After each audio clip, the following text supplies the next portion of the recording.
Opposed? And that has been approved. First thing tonight is a public hearing. It is preliminary assessments for the 2025 street and utility project, and we will go to Sean Murphy for that. Good evening. Good evening, Mayor and Council. We're here for Resolution 8-25 2025 Street and Utility Project, and here to request authorization for plans and ordering the improvement.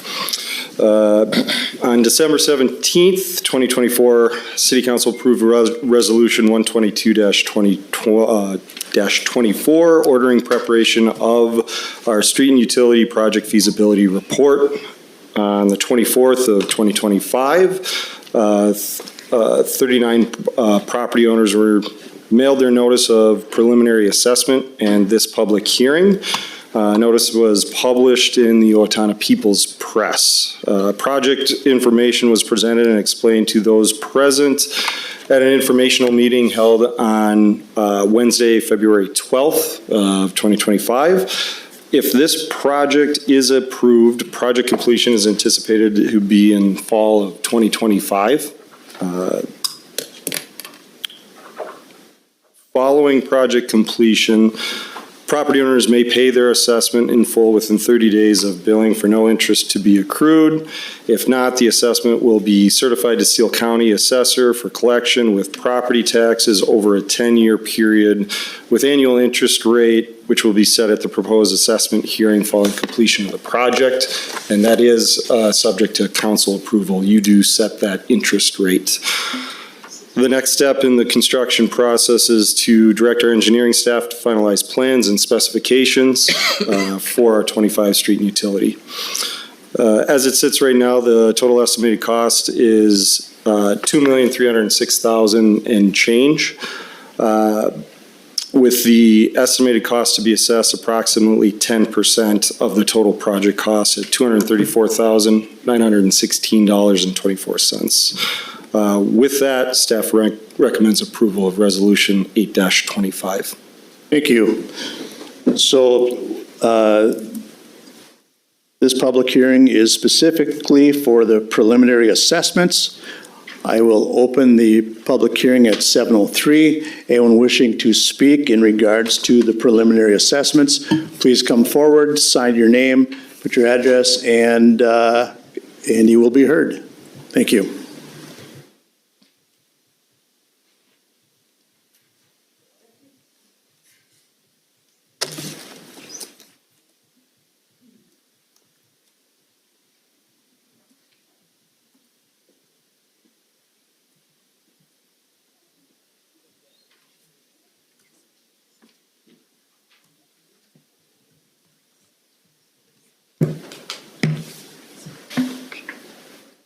Sorry, could you remove your hat, please, sir?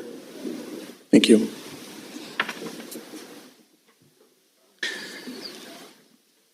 Well, good evening, Council and Mayor, and thank you for the opportunity to speak about this project.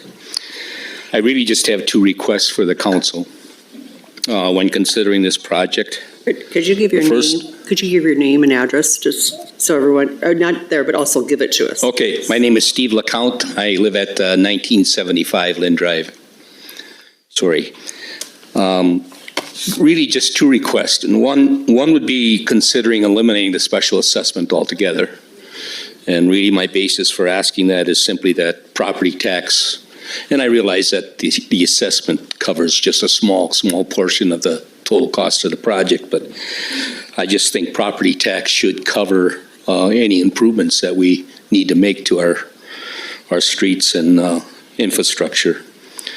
The second would be to review the policy on how the special assessments are calculated.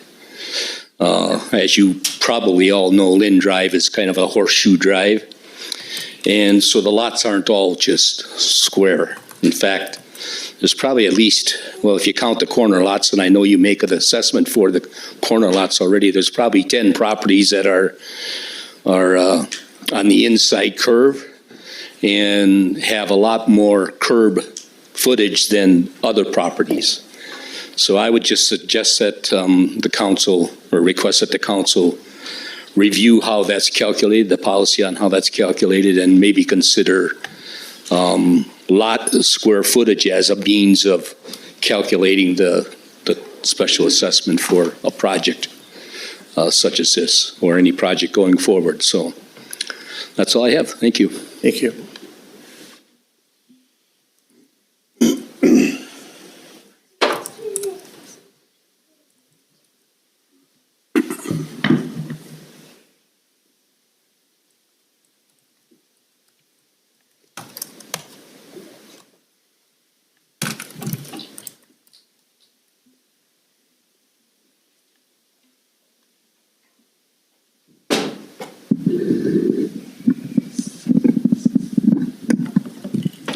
Thanks. Hello, my name is Jeanette Reichley, and I live at 212 Oakdale Street. And I've talked to several of the neighbors around there, and we've kind of gotten together and was hoping that you could come to some conclusion that maybe more of this cost to us would be paid by our property taxes. And if this cannot come about, then people were saying, well, maybe they should not charge interest then. That would be another thought, because I've known other areas of town where they had to pay quite a high amount of interest on this, on their real estate. And it just seems like it comes to quite a bit, because I know other areas, well, maybe not in Minnesota, but in other areas, other states, when they have all this road construction done, it's all paid by their property taxes. And so maybe this would be something that you can consider. As I talked to different ones here, we were hoping that maybe you could make some kind of a, because I've talked to some neighbors who say, oh, I just can't afford that. And there's quite a few of them that say that, I cannot afford that. You know, so that's why I'd like to say there's some way that you could change a few things to make it more affordable for people. And that's about all I have to say. Thank you.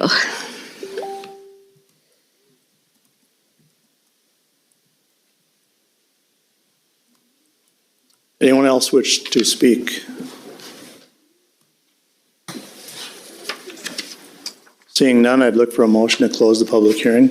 Motion to close. We have a motion by Doug to close. Do I have a second? Second. Second by Nate. Any further discussion? Seeing none, all those in favor signify by saying aye. Aye. Opposed? And the public hearing is closed. Now it's time for council. If council has any questions or comments on the street and utility preliminary assessments. Chris is looking at me like she's expecting me to say what we were talking about before the meeting. Yes, we have had multiple discussions about eliminating special assessments altogether because they are covering increasingly less and less of the cost.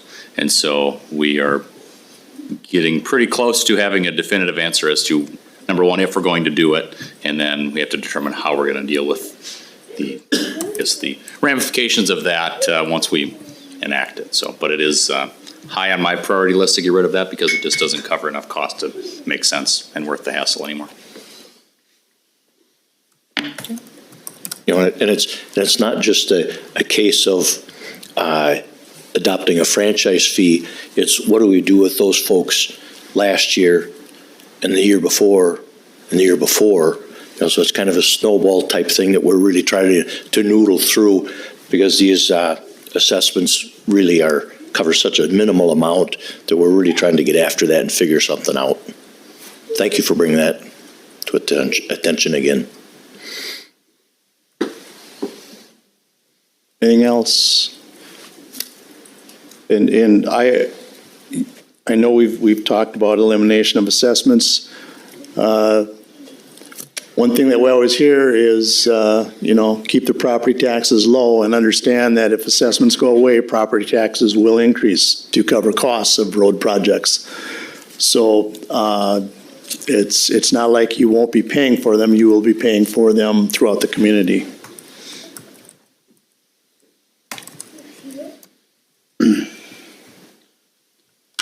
So with that, we've got Resolution 1.2.1 to authorize plans and order. So I would look for a motion to approve. So move. Motion by Dan to approve. Do I have a second? Second. Second by Don. Any for discussion? And just to be clear, do they have some ability to come talk to you about that and see if there's some adjustments that can be made on some of those inside corners? The staff has interpreted the policy and gone through preliminary assessments based on that policy. So staff doesn't really have any authority or ability to modify that.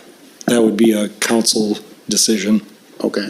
There is a formal process for appeal through the courts, correct, Mark? Where you would appeal a special assessment. Okay, thank you. Nate? Yeah, there are some anomalies that we have dealt with in the past that just don't make a lot of sense when compared to the neighbors. So if you do have a situation like that, bring it to our attention. There's something else I was going to add to that. Oh, deferments. So there is an option for deferment if you qualify. So if you do get an assessment and you'd like to see if you qualify for a deferment, contact City Hall. Yeah, to follow up on that, you have to meet age requirements. I believe it's 65 and older, or disabled, and income limit requirements as well. But yes. Chris, do you recall what the interest rate is on that? Usually, typically, we do 2% above the bond So- rate that we pay. Yes, yep. We have a motion and a second. Any other discussion? Seeing none, all those in favor signify by saying aye. Aye. Opposed? That is passed. Mayor Jessup, have you got anything for us tonight? Nothing tonight, Kevin, thank you. Thank you. We have three ordinances tonight. The first one is two parts to it, 3.2.1 and 3.2.2. This would be the second and final reading of the proposed ordinance and noise control, and I would go to Mark Walbrand, our city attorney, for that. Good evening. There's no change to the 3.2.1 noise in public parks. No changes from the previous version. For 3.2.2, the language has been changed to bring it up to date. It no longer talks about phonographs in the park. There was a lot of earlier words in that ordinance. And it does allow outdoor music, which doesn't exceed the noise limits. And if it were to exceed noise limits, then the person would need to obtain a permit. But other than that, the second ordinance that we're talking about, it's the one that adopted the Minnesota Pollution Control Agency levels. And while it doesn't really change the law in the city, it at least gives a measuring device for measuring sound if it's constituting a nuisance. You might think of it as a breathalyzer for noise, and that would be a way of looking at it. Okay. Okay, thank you. Any questions for Mark? If not, I would look for a motion on 3.2.1. Motion to approve. Motion by Doug to approve. Do I have a second? Second. Second by Dan. Any further discussion? Seeing none, and this is an ordinance, I would ask for a roll call vote, please. Councilmember Voss. Dotson. Aye. Burbank. Aye. Bulkey. Aye. McCann. Aye. Spendy. Aye. And Rainey. Aye. All 7 ayes. Thank you. Next up, you've heard Mark's report on 3.2.2. Are there any questions in regards to that one?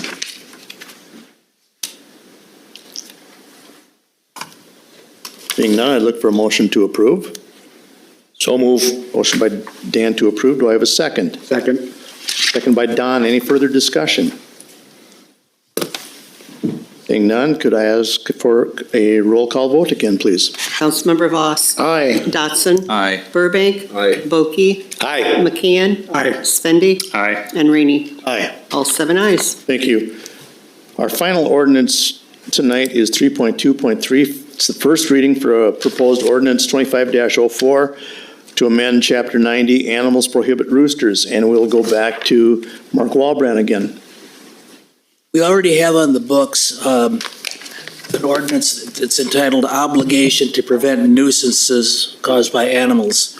But to give it clarity with respect to the rooster, we're including the rooster as one of those animals that can't be within the confines of the corporate limits of the city.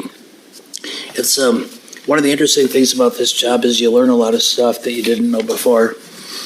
The National Institute for Occupational Safety recommends that the noise exposure limits for human beings is 85 decibels, and exposures greater than that level could cause hearing loss or hearing impairment. The crowing rooster is reported to produce sound levels up to or greater than 100 decibels, which exceeds the 85 decibels. And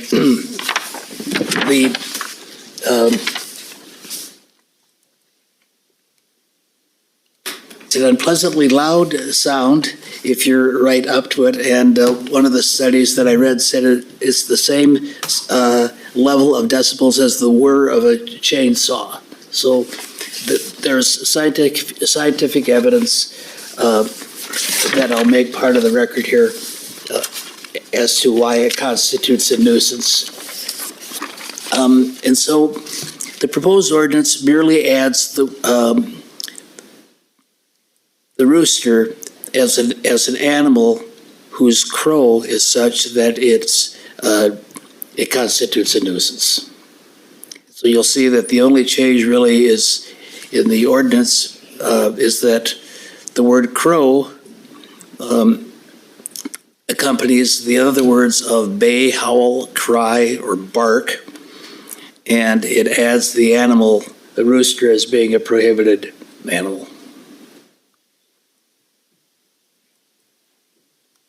Okay, thank you. Any questions from council? Seeing none, I'd look for a motion to approve. Motion to approve.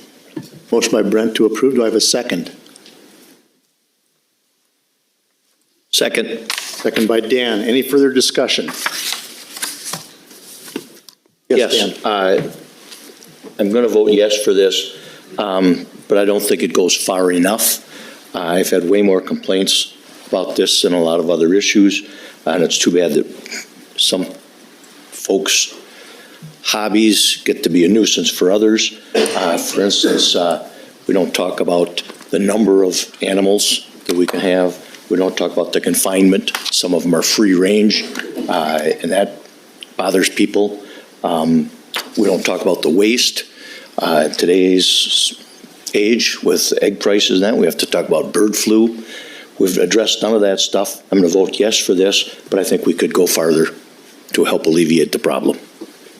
Thank you. Any other discussion? Brent? I was going to kind of echo what Mr. Bulkey said. I got a lot of complaints on not roosters, but also chickens. So I think we need to look at having some type of ordinance for the city that would limit chickens, the size of chicken coops, et cetera. So I think in the future, that's something I'd like to see brought forward that would just have some parameters in regards to housing of chickens within the city limits. Because you see a lot of them just running around on people's yards where I don't think they belong doing that. I think they should be held within a chicken coop, so. Thank you. Anyone else? So we have a motion and a second, so I'd ask all in favor signify by saying aye. This is a roll call. It's an ordinance. Oh, I'm sorry. This is an ordinance. I apologize. Jeanette, could I have roll call vote, please? Councilmember Voss. Aye. Dotson. Aye. Burbank. Aye. Bulkey. Aye. McKeon. Aye. Svenby. Aye. And Rainey. Aye. All 7 ayes. Thank you. So that concludes our staff reports. We're now up to public comments. You'll be limited to your comments to 2 minutes. At the 1:45 minute, Vice President Voss will raise his hand to let you know that you've got 15 seconds remaining Please approach the microphone, sign in and state your name and address for the record after being acknowledged by the council president. Speakers obviously are limited to 2 minutes to deliver comments. Those speaking are asked to conduct themselves in a respectful manner as they deliver their comments. Audience members are asked to refrain from reacting to comments. The City Council will not respond directly to comments in this venue or take immediate action in response to them. With that, we will now open up for public comment.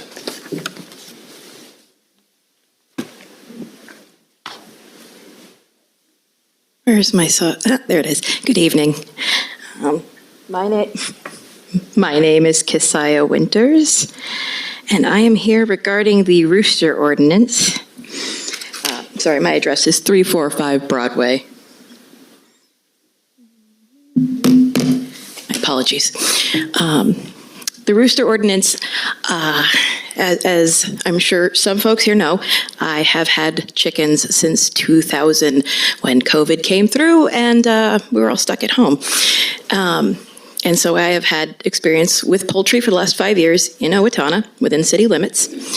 And it would pain me very greatly to see a ban on these animals, roosters in particular,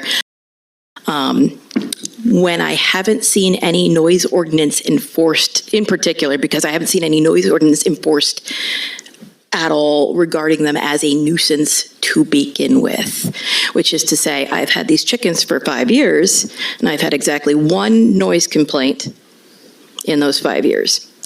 I would love to be a responsible citizen. If people are bothered, I would like to know. But unfortunately, I don't have the experience that some of you folks have because you're in charge of things, of hearing the complaints. And I can't rectify a problem I don't know is a problem. In addition to this, I would like to make a note of Mr. Walbrun. I'm not sure how you pronounce that. You mentioned a note of how loud a rooster's crow is. That is correct. They can reach decibels of 130. However, if you look at that study, they also strapped the microphones to the chickens, so that is at point blank range. Doing very unscientific experiments in my backyard, I have measured their decibel rates much closer than most of you are to me, at about 85. Yes? That's telling you have 15 seconds. Oh, so sorry, I thought you had a question. This is a 2-second sound. A rooster's crow is 2 seconds long, like I said, about 85 decibels at any kind of distance. And I think it would be a shame to see us lose a hobby because of this. Okay, thank you. Thank you.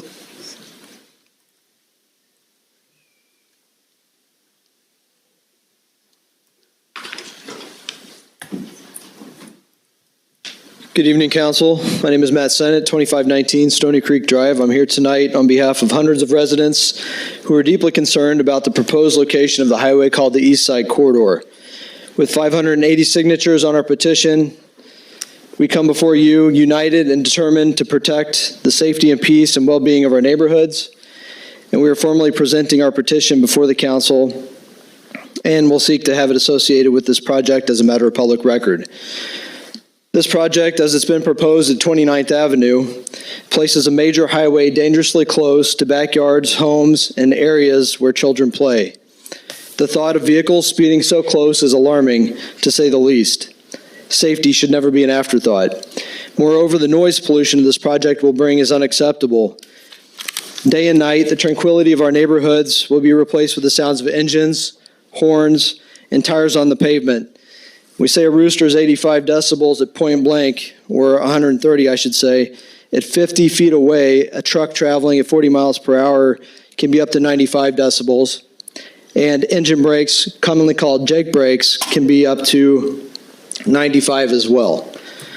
So I'd hope we observe the noise ordinance across the board on that, please.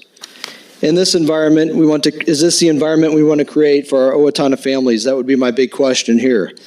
What makes this project even more concerning is it's unprecedented in Steele County and the city of Owatonna. Why hasn't a major highway like this been built before next to close existing neighborhoods? The answer is clear: because the risks to safety, quality of life, health, and well-being are too great. We urge you, our elected officials, to stand up for your constituents' families and to listen to our voices. We trust you to make decisions that value the community, decisions that prioritize safety, protect our homes, and preserve our neighborhoods. And we're asking for responsible, thoughtful planning that put people first. And that's why we're all here this evening. Thank you. Thank you.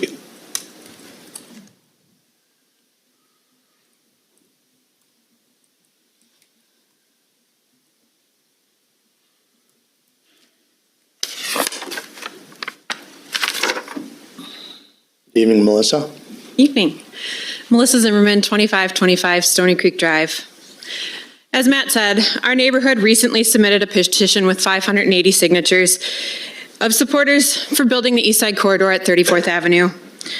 It seems our request may be a little premature, but our concerns remain urgent. We're here to ensure the petition is considered at the right time. Our support has remained strong and continues to grow.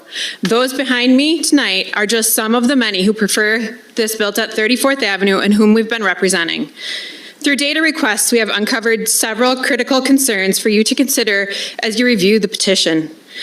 The noise wall. Peter Wasco, a state noise analyst, strongly recommended that elected officials and residents receive education on noise impacts in the noise wall process. This is a routine part of projects like this, yet it has not been provided. Emails confirm Paul was aware.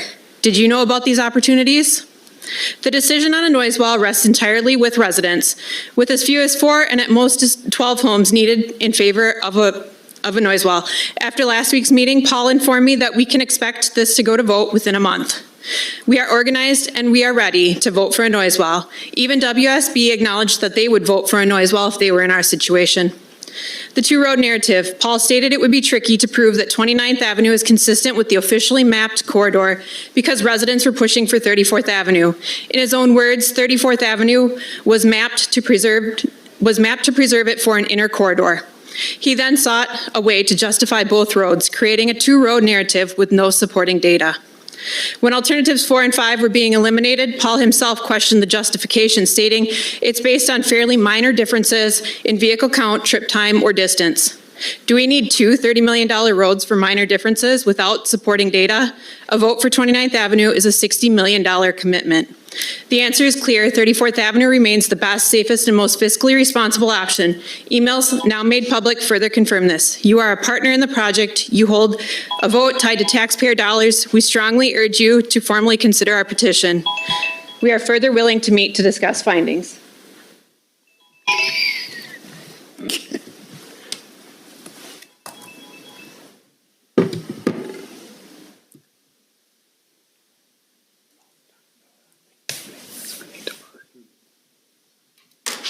Thank you. Thank you.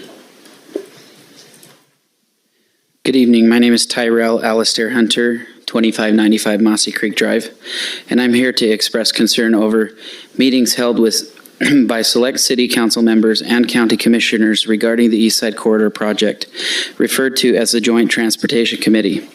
Based on emails made public, it appears these discussions are influencing how the project will proceed. If decisions are being made, then residents deserve full transparency on what those decisions entail. Under Minnesota's open meeting law, Minnesota Statute 13D01, and corresponding local regulations, government businesses must be conducted openly unless a specific exception applies. These meetings do not appear to have a public notice or public documentation. Because the council cannot respond tonight, I respectfully request that you address these concerns at the next city council meeting. Our community deserves to be fully informed about decisions affecting the East Side Corridor. Thank you for your time.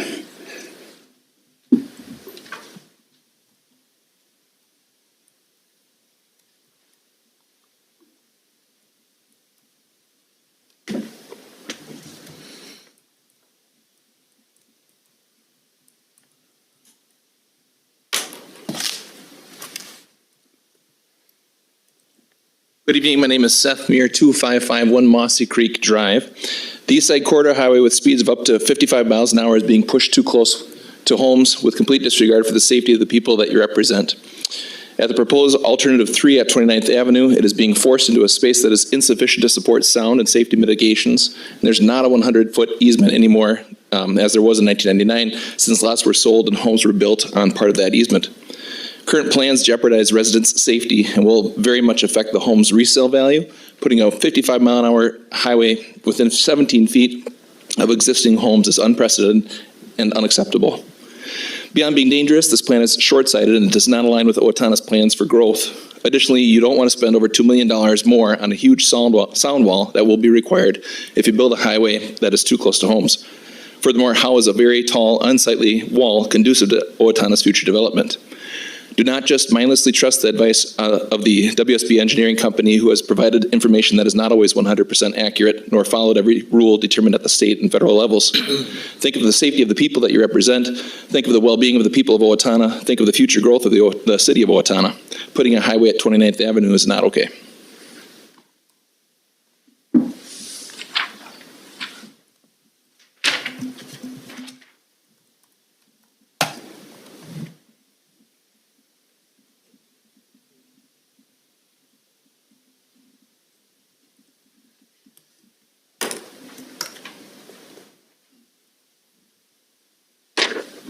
Good evening, Council. Colin Whalen, 2435 Briarwood Place. In regards to the proposed East Side Corridor, this process has been a long and winding road.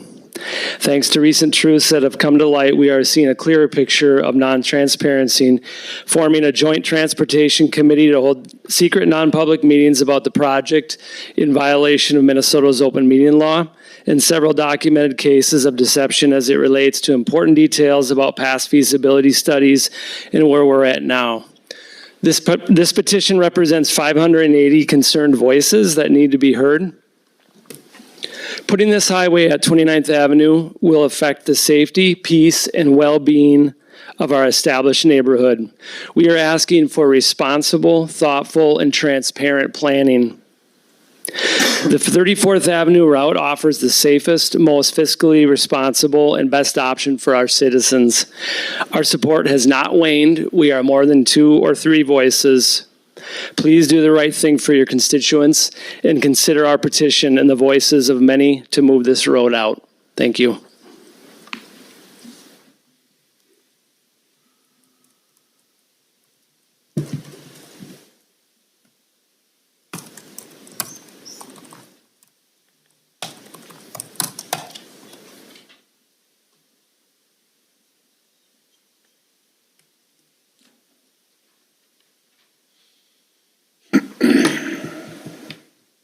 Good evening. Kurt Orchard, 1060 Country View Avenue. When we first had the pleasure of moving to Owatonna, we lived in the El Dorado townhomes right off of 14. We were less than 100 feet away from Highway 14. Luckily, we were blessed we did not have children at that point. We didn't have animals at that point. However, it was extremely difficult to enjoy any outdoor activity there, right? We were 80 feet from the highway.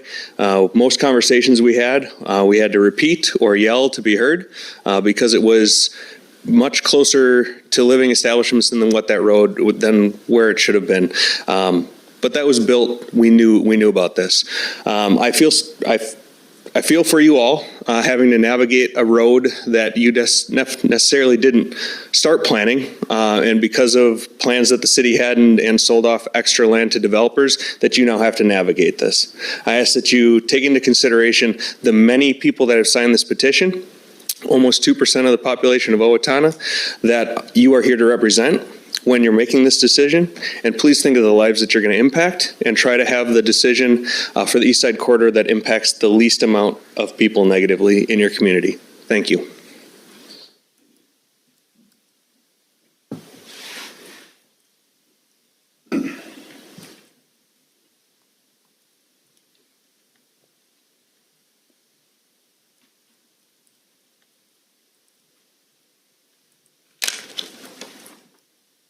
Good afternoon. Susan Mullenbach, 2535 Mossy Creek Drive. Over 20 years ago, my husband Don and I built our forever home on Mossy Creek. Today, when I look at the plan for the 29th Avenue, I see that our backyard butts up to the road. In fact, the highway comes very close to our back door.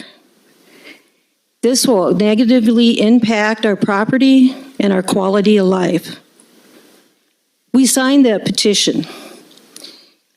Let's consider that petition. 580 signatures.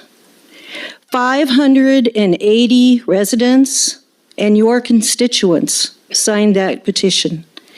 They came forward, they put their name on the line, they shared contact information, and they stand with others to oppose the 29th Street Avenue location. Just think, 580 residents oppose the 29th Street location. Just think, 580 people oppose that location. Thank you.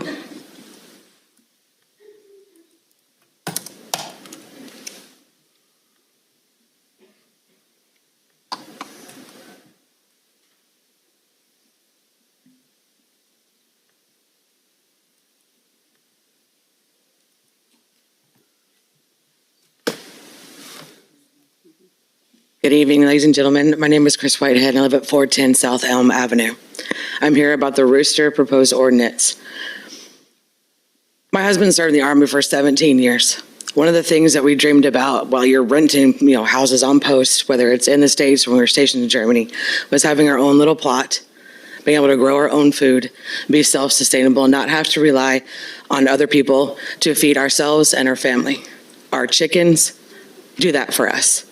We have twins, 14 years old. They actually are really good friends with people that you know, the Kreiners. They are in 4-H. 2 years ago, my daughter showed 2 of our chickens.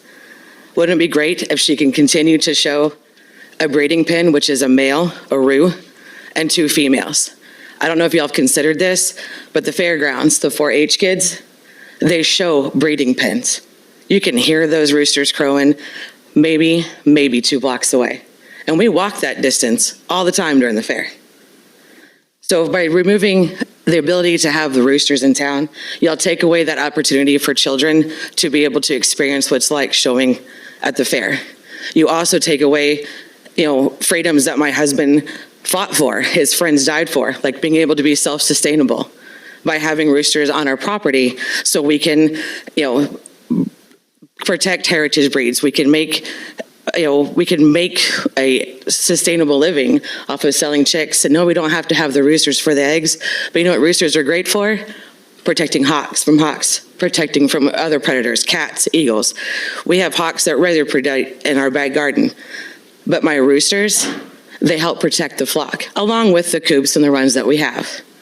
So all I'm saying is before you guys worry about decibels and worry about noise ordinance, maybe take a look at the bigger picture. It's not about what's comfortable necessarily for you individually. It's about the community coming together. Because you want to know what I do with my eggs? I help feed my neighbors. My neighbors have kids. They've got babies. So if you reduce my flock and you get rid of my roosters, you're taking livelihood away from me, from my children, and from other people in this town. So maybe kind of think a big picture, not so much about what we want to be able to have for our neighbors, from our neighbors next to us. Thanks, guys.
Gary Jones, 995 Ridge Road.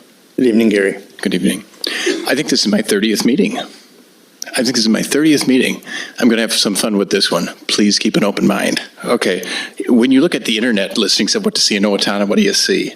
You see Louis Sullivan Bank, Mineral Springs Park, and the State School Museum. Those seem to be the three things that a lot of people see when they're in Owatonna. Now, play along with me, please. But just imagine, if you would, that Owatonna had a bad pigeon problem at Central Park. Forget the deer for a minute. They're pooping all over the place. A few people have stepped in and complained, so now we need to cull the flock. Park and Rec sets up a special hunt through the DNR where there are 2 hunters standing on top of the Louis Sullivan Bank. And they can fire 410 shotguns at pigeons in Central Park for a 56-day season from 30 minutes before sunrise to 30 minutes after sunset. In other words, shooting at Central Park in the dark. Say from the end of August to the end of October. Don't worry, they've passed a proficiency test. The DNR says they will sanction the hunt, but they do not count pigeons. Don't worry, the hunters can count their own. The more the merrier. Maybe count each pigeon 20 or 30 times. The DNR also said you go ahead and make up your own rules. You have to monitor yourselves. In other words, it's the city's fault and not theirs. So Park and Rec will put up small orange signs that said there's pigeon hunting with live ammo in Central Park, but enjoy the park, enjoy the concerts, enjoy the farmer's market, but at any time, and you don't know when, there could be shotguns spraying the area around the pavilion. You really cannot put up road barriers because that would alarm the public. Now, any tour buses that stop at our beautiful bank would require tourists to wear blaze orange when entering the bank to see the city's crown jewel, which has hunters on top of it. And now people ask, how can they hunt there? Good question. I don't know either. Maybe they can roll back a live ammo ordinance or something for hunting downtown. Also, don't worry, they shoot down right where the tour buses are. Now, think of how ridiculous this sounds. This sounds silly. Deadly weapons in Central Park, hunting on the roof of our bank. That sounds ridiculous. But remember, that's what you're doing to Mineral Springs. You're just being quiet about it. Thank you. Thank you.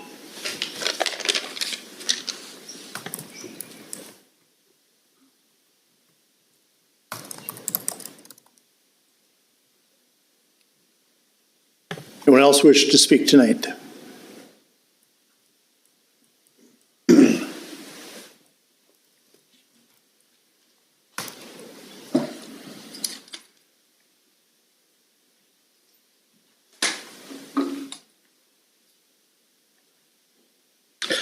Good evening, City Council members and fellow citizens. My name is Chad Parrish, and I'm at 558 East Academy Street here in Owatonna. I stand before you today in strong opposition to the proposed ordinance banning roosters in our city. While I understand the concerns that have been raised, I believe this ban is unnecessary, unfair, and harmful to many responsible residents. First, let's recognize that roosters are an important part of sustainable farming and backyard poultry keeping. Many residents rely on roosters to maintain healthy flocks, fertilize eggs, and protect hens from predators. Banning them outright punishes responsible animal owners who follow best practices for keeping their birds. Second, concerns about noise can and should be addressed through reasonable regulations, not an outright ban. Just as we regulate barking dogs or loud music, we can set reasonable guidelines for rooster care, such as limiting the number per household, requiring proper enclosures, or setting quiet hours. A blanket ban is an overreach that unfairly targets a small segment of our community. Finally, this ordinance disproportionately affects people engaged in small-scale farming, cultural traditions, and food independence. Many families, especially those from agricultural immigrant backgrounds, have kept roosters for generations as part of their way of life. Stripping them of that right without offering fair alternatives is simply not the answer. I urge the council to consider a more balanced approach, one that addresses concerns without penalizing reasonable residents. Let's work together on solutions that respect both our community's needs and our citizens' rights. Thank you. Thank you.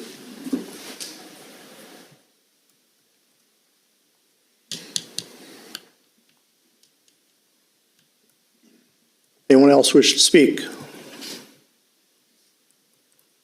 Seeing none, I will now go to council comments, and first up tonight is Councilmember Voss. Nothing to add, thank you. Councilmember Dotson. I guess I would just comment, my enthusiasm for the rooster ban was not very high. Mark, can you comment on the enforcement mechanism on that? It is a nuisance and it is complaint-based, correct? The ban on roosters. Yes. That is enforced by complaints, correct? Yes. Okay, so it's complaint-based. It's not sweeping. So keep that in mind. Thank you. Councilmember Burbank. Nothing to add. Councilmember Volke. Getting back to the roosters, I'll address that.